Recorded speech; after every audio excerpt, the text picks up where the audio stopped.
Well, would all the violence and conflict in the Middle East evaporate if Israel simply ceased to exist? My next guest says Israel is not only breaking Jewish law with its military strikes against the terrorist group Hezbollah, but that the state of Israel itself should not even exist in the first place.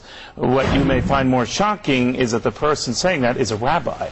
He is Yisrael Weiss from Jews United Against Zionism. Rabbi. Yes. Pretty strong words. Yes, but this is the view that was shared by all religious leaders throughout, the last 100 years when Zionism was, the whole movement of Zionism was created.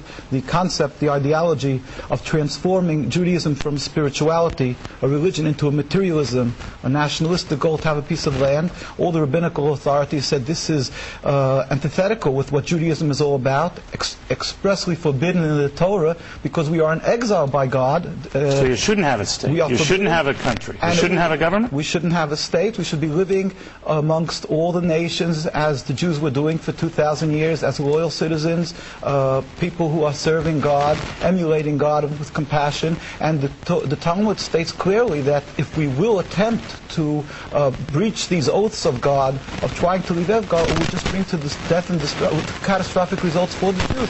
We find that since the inception of Zionism, the state of Israel, there's an endless river of suffering for the Jews and non-Jews alike. And contrary to what people believe, that there's a religious conflict, we have been living for hundreds of years amongst the Muslims and Arab communities without any UN human rights groups to watch. So let me ask you this, Rabbi. Was life better for the Jews prior to the creation of the Jewish state of Israel? 100%. In Palestine, we have the testimony of the Jewish community living there and other lands that they were living in harmony, and they pleaded with the United Nations. In the documents we have, the chief rabbi of Jerusalem said, we do not want a Jewish state.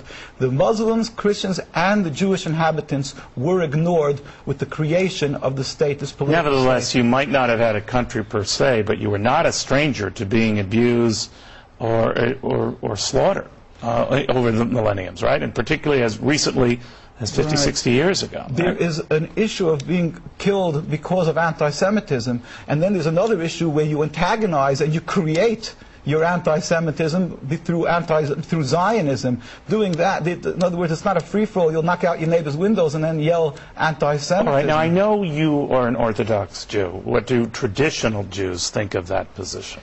Well, this was the mainstream view of Jewish people worldwide, whether it was... well, I know it was. It isn't now. So what do they tell you now? Well, what they've done is let's just talk about the religious point of view, because we're talking about the Judaism, not people who have left the folds of Judaism. Right. The Jewish view is that the mainstream view would be that, true, we shouldn't be having a state, but once it's created, the Zionist propaganda that the Arabs want to throw every Jew into the ocean, and there's an ingrained hate against the Jews, which they've convinced many Jews to believe. This is why they are fearful of returning the land. Well, you can't blame them, right? I mean, you have the president of Iran who says the Holocaust never existed, and if he had his druthers, he'd destroy Israel and all the Jews. That's also patently false. He has a Jewish community in Iran, and they haven't murdered them when they had the opportunity. So you don't take him at his word that he would try to kill Jews? He would want to the dismantling of the political state of Israel. In fact, we went a whole group of rabbis this last year to visit Iran, and we were taken up by the leaders. We met with the vice president. He was in Venezuela at the time. We met with the religious leaders. All of them stated unequivocally that they don't have a conflict with the religion. So as long as Israel exists, Rabbi, you think just itching for trouble, right? The Jews are suffering, the Palestinians, the Lebanese are suffering. We pray for the speedy and peaceful dismantlement of the state. It's interesting, Rabbi. You don't hear that view often. Thank you for stopping by. Very good seeing you. Thank you very much. All right, well, fierce